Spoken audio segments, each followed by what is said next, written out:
Jamaah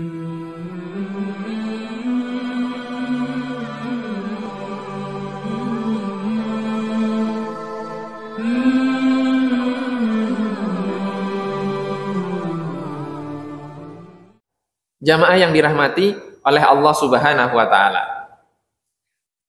Kemudian di hikmah selanjutnya Al-Imam Ibnu Athaillah As-Sakandari menyampaikan, khaf min wujudi ihsanihi ilaika wa dawami isaatika ma'ahu ayyakuna dzalika istidrajan sanastadrijuhum min haitsu la ya'lamun.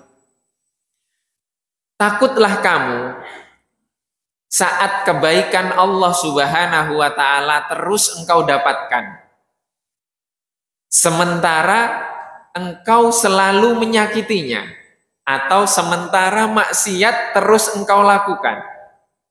Bisa jadi itu adalah kehancuran yang datang berangsur-angsur untukmu. Kemudian mengutip firman Allah, sanastadrijuhum min haitsu la ya'lamun. Kami akan menarik mereka secara berangsur-angsur menuju kebinasaan dengan cara yang tidak mereka ketahui. Jamaah yang dirahmati oleh Allah Subhanahu wa taala. Jika seorang hamba lalai atas nikmat Allah Subhanahu wa taala, dia mendapatkan nikmat Allah Subhanahu wa taala lupa bersyukur. Baik bersyukur secara lisan, bersyukur secara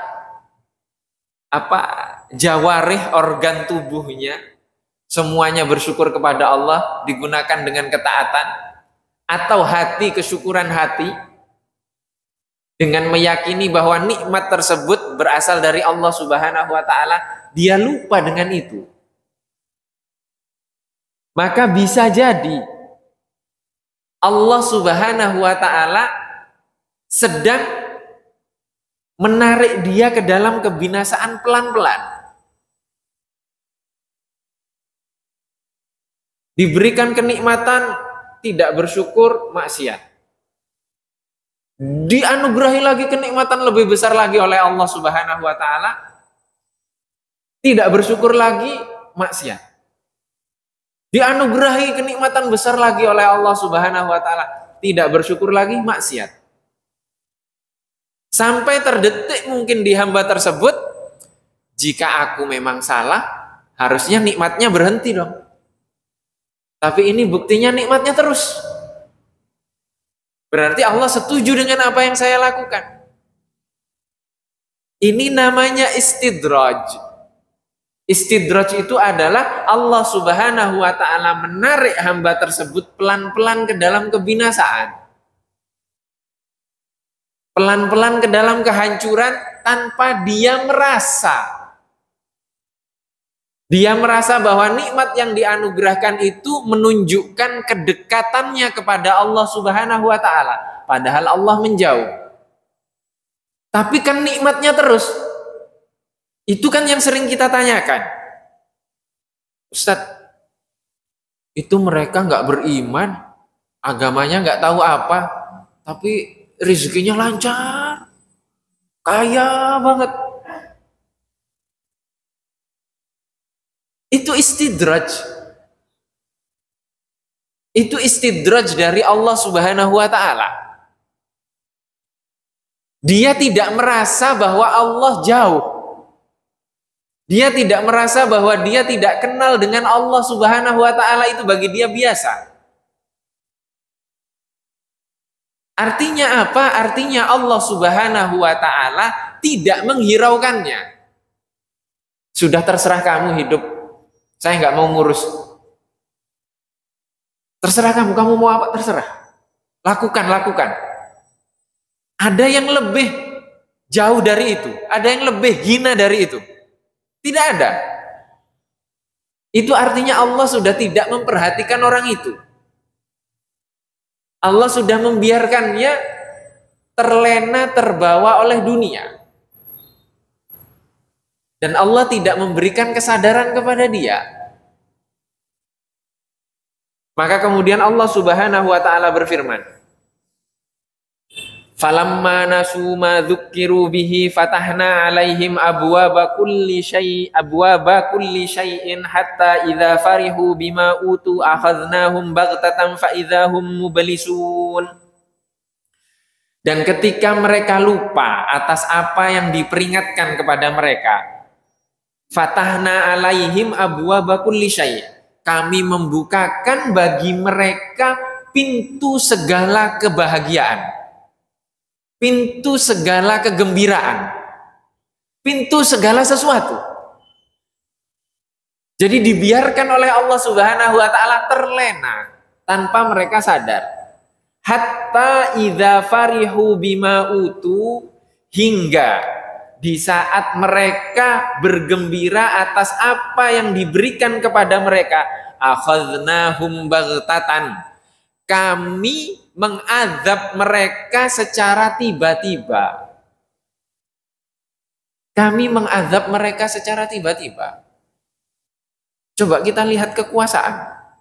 Kekuasaan itu ada yang berkuasa 30 tahun.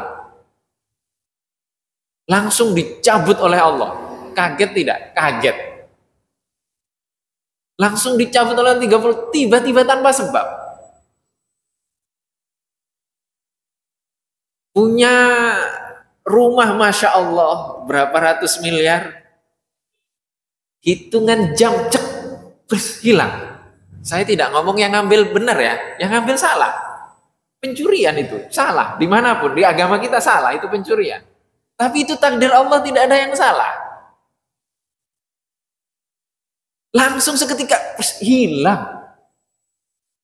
Hilang seketika. Itu kalau Allah berkehendak seperti itu.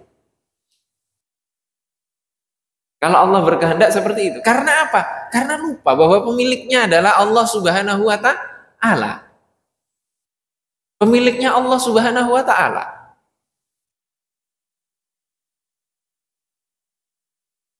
Mohon maaf. Berapa banyak rumah-rumah mewah di Jakarta ini, dan itu kosong. Tidak ada penghuni.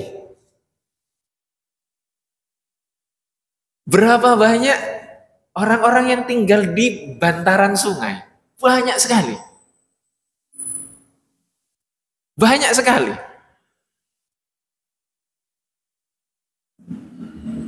Rasulullah bagaimana hidupnya? Rasulullah lebih memilih aju'u yauman wa asba'u yauman. Aku kenyang sehari, lapar sehari, itu yang dipilih oleh Rasulullah. Sebelum Rasulullah Shallallahu Alaihi Wasallam wafat, Rasulullah ziarah ke makam Baqi bersama budak beliau. Sepulang dari ziarah, Rasulullah mengatakan kepada budaknya, aku ditawari oleh Allah Subhanahu wa taala dua hal. Pilihan yang pertama adalah diberikan kunci perbendaharaan dunia dan hidup abadi. Semua tambang-tambang itu dipegang Rasulullah kuncinya. Semua kekayaan di dunia ini yang menghasilkan kekayaan itu kuncinya ada di Rasulullah dan diberikan, dan Rasulullah ditawari hidup abadi. Itu pilihan yang pertama. Pilihan yang kedua, Rasulullah wafat dan bertemu dengan Allah Subhanahu wa taala. Ini budaknya itu merepresentasikan kita lah. Budaknya mengatakan, yang pertama aja Rasulullah. Tapi Rasulullah apa? Lebih memilih yang kedua. Bertemu dengan Allah Subhanahu wa taala dan wafat. Dan wafat. Itu yang dipilih oleh Rasulullah Shallallahu Alaihi Wasallam. Dan Allah Subhanahu wa taala berfirman di dalam surat Ali Imran, "Wala yahsabannal ladzina kafaru annama numli lahum khairul li anfusihim. Innama numli lahum liyazdadu itsma wa lahum adzabum muhin." Dan janganlah sekali-kali orang-orang yang kafir mengira bahwa kami menangguhkan mereka itu baik bagi diri mereka. Sesungguhnya kami menangguhkan mereka agar mereka bertambah dosanya. walahum adzabum muhin, dan bagi mereka azab yang sangat menghinakan. Maka na'udzubillah, semoga Allah Subhanahu wa taala menjauhkan kita dari kekufuran atas nikmat yang Allah anugerahkan kepada kita. Nikmat apapun itu. Semoga kita selalu bersyukur. Bersyukur dengan apa? Bersyukur dengan sholat 5 waktu. Bersyukur dengan memahami bahwa semua yang Allah berikan kepada kita, kemampuan, rezeki, ketaatan, ibadah, itu semuanya berasal dari Allah dan harus kita syukuri. Dengan demikian nikmat tersebut akan abadi bersama kita dan terus bersama kita, dan kita dijauhkan dari istidraj. Kalau kita sudah tidak sadar, itu namanya istidraj. Allah membiarkan kita merasa terlena dan tidak terasa bahwa Allah menghinakan kita. Tiba-tiba Allah menurunkan azab kepada kita, musibah kepada kita, baru kemudian kita sadar. Iya, kalau sadar. Kalau stres gila atau meninggal tiba-tiba karena musibah, na'udzubillah. Maka di sini dikatakan oleh Al-Imam Ahmad Ibnu Ajibah, walhasil, dan kesimpulannya adalah anna syukra huwal adab ma'al mun'im, bahwa kesyukuran itu adalah adab seorang hamba kepada sang pemberi nikmat, ya, kepada sang pemberi nikmat. Jadi kesyukuran hamba kepada atas nikmat yang diterima itu adalah bentuk kesyukuran seorang hamba kepada pemberi nikmat tersebut. Kemudian ditutup oleh Al-Imam Ahmad Ibnu Ajibah di sini, bagaimana cara menghadapi dunia. Beliau memisalkan dengan kisah Nabi Musa, perbincangan Nabi Musa dengan Allah Subhanahu wa taala. Allah berfirman kepada Nabi Musa, wa matil kabiyaminika ya Musa, wahai Musa, apa yang ada di tangan kananmu? Qala hiya asaya atawakka'u 'alaiha wa ahussu biha 'ala ghanami wa liya fiha ma'aribu ukhra. Ini adalah tongkatku, jawab Nabi Musa. Aku yang bertumpu kepadanya, dan aku mengarahkan dengan tongkat tersebut gembalaanku, kambingku, dan bagiku dengan tongkat ini manfaat yang lain, kebutuhan-kebutuhan yang lain. Kemudian Allah Subhanahu wa taala berfirman kepada Nabi Musa, qala alqiha ya Musa, lemparkan tongkat itu wahai Musa. Fa'alqaha, kemudian Nabi Musa melemparkannya, fa idza hiya hayyatun tas'a, kemudian tongkat tersebut menjadi ular yang melata. Ya. Imam Ahmad Ibnu Ajibah meminta kita untuk apa? Merubah tongkat itu dengan dunia. Seakan-akan Allah Subhanahu wa taala bertanya kepada kita, apa itu yang ada di tangan kananmu, Aska? Yang ada di tangan kananku adalah dolar. Yang ada di tangan kananku adalah kitab ilmu. Yang ada di tangan kananku adalah rumah. Yang ada di tangan kananku adalah keluarga. Yang ada di tangan kananku adalah keinginan-keinginanku. Itu yang ada di tangan kita. Artinya dunia. Setelah kita menjelaskan kepada Allah Subhanahu wa taala bahwa di tangan kita itu dunia, Allah memerintahkan, lemparkan apa yang ada di tangan kananmu. Dunia yang ada di tangan kita, lemparkan. Ternyata dia menjadi ular yang melata. Ular yang melata. Apakah Nabi Musa berani? Tidak. Kemudian Nabi Musa takut karena tongkat tersebut menjadi ular. Allah berfirman, qala khudha wala takhaf. Allah berfirman kepada Nabi Musa, ambil tongkatmu wahai Musa, jangan takut. Perintah mengambilnya ini bagaimana? Sama dengan memegang yang pertama atau berbeda? Berbeda. Karena mengambil setelah dilemparkan ini, mengambilnya bersama dengan Allah Subhanahu wa taala, karena Allah Subhanahu wa taala, sehingga ularnya kembali menjadi tongkat.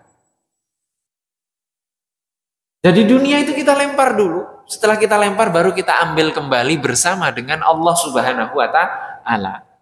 Itu wasiat dari Imam Ahmad Ibnu Ajibah tentang dunia sebagaimana dalam kisah dalam kehidupan Nabi Musa yang dianalogikan dengan tongkat tersebut.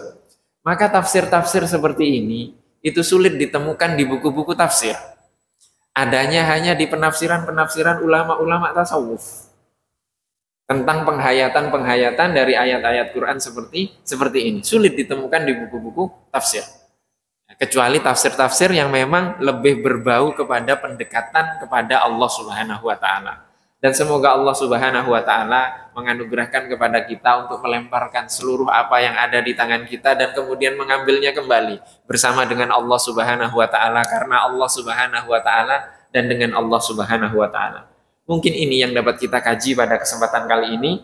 Mohon maaf apabila ada kekurangan. Jika mungkin ada yang ingin didiskusikan atau ditanyakan, dipersilahkan. Masih ada waktu kurang lebih 9 menit.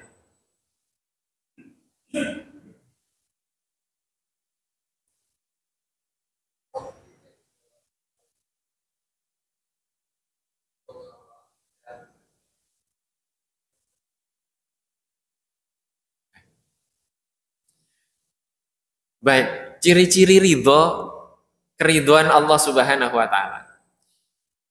Ciri pertama adalah sesuai dengan syariat. Sesuai dengan syariat. Sesuai dengan tuntunan Rasulullah Shallallahu alaihi wasallam. Maka selama yang kita lakukan itu sesuai dengan syariatnya Allah Subhanahu wa taala, maka itu artinya Allah sudah ridho.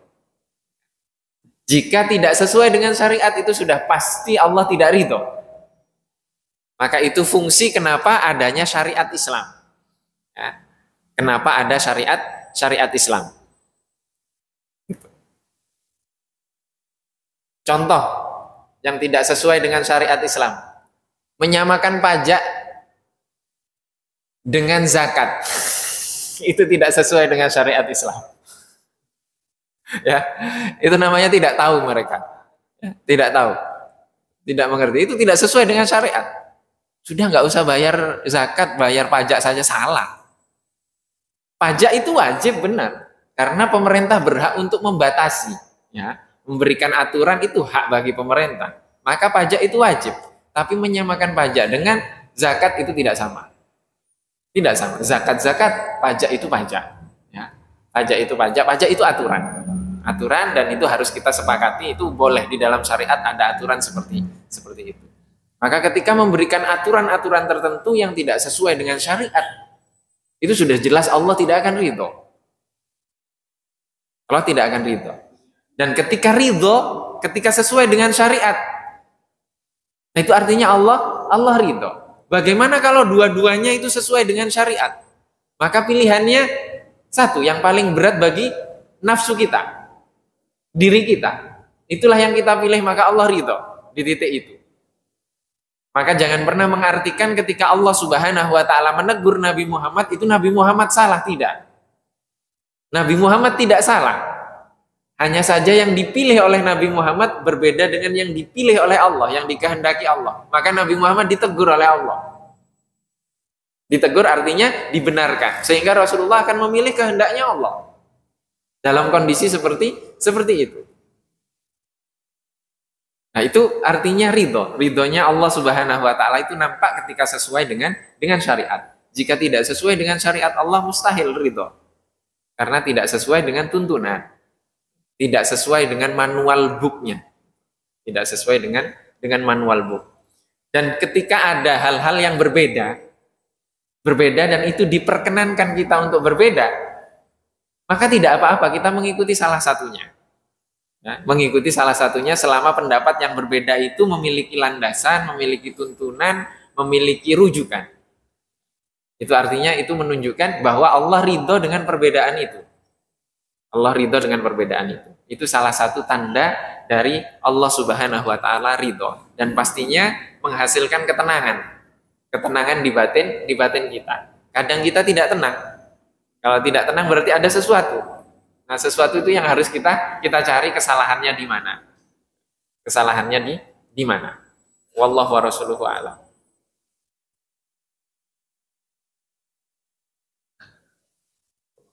Waalaikumsalam warahmatullahi wabarakatuh.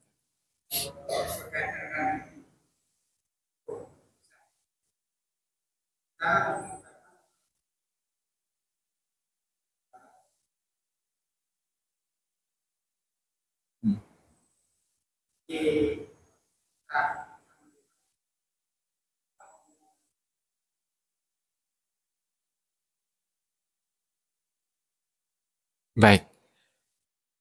Di setiap negara memiliki karakternya masing-masing. Ketika di apa misalkan kita berbuat baik, kemudian ada yang mengatakan jazakumullah khaira. Jazakumullah khaira artinya semoga Allah Subhanahu wa taala memberikan balasan kebaikan bagimu. Memberikan balasan kebaikan bagimu. Kalau guru-guru kami yang di Maroko itu biasanya menjawabnya antum ahlul khairi wal jazail hasanah. Engkau adalah orang yang berhak untuk mendapatkan kebaikan dan balasan yang baik. Itu jawabannya. Jadi panjang. Kalau kita sebenarnya terima kasih, kembali gitu saja sebenarnya. Cuma orang Arab itu biasanya pakai kiasan-kiasan itu jawabnya. Jawabnya pakai kiasan-kiasan. Jadi sebenarnya kita boleh menjawabnya dengan apa? Semoga kebaikan yang sama juga Bapak dapatkan. Itu juga bagus. Semoga kebaikan itu untuk kita semuanya. Biasanya seperti itu. Itu jawaban biasanya bagi orang-orang yang menjawab jazakumullah khairan. Jazakumullah khairan. Wallahu wa rasuluhu a'lam. Baik, mungkin itu yang dapat kita kaji. Semoga Allah Subhanahu wa taala memberikan keistiqomahan kepada kita untuk mengikuti Nabi Muhammad Shallallahu alaihi wasallam lahir dan batin, dan semoga Allah Subhanahu wa taala selalu memberikan kesadaran kepada kita untuk terus bersyukur atas kenikmatan, atas musibah, atas ujian, sehingga Allah mengangkat kita dari derajat orang-orang yang awam kepada orang-orang yang khusus, dari orang-orang yang khusus kepada orang-orang yang khusus dari yang terkhusus. Allahumma amin. Wabillahi taufiq wal hidayah wa ridha wal inayah. Wassalamualaikum warahmatullahi wabarakatuh. Subhanakallahumma wa bihamdika asyhadu an la ilaha illa anta astaghfiruka wa atubu ilaik.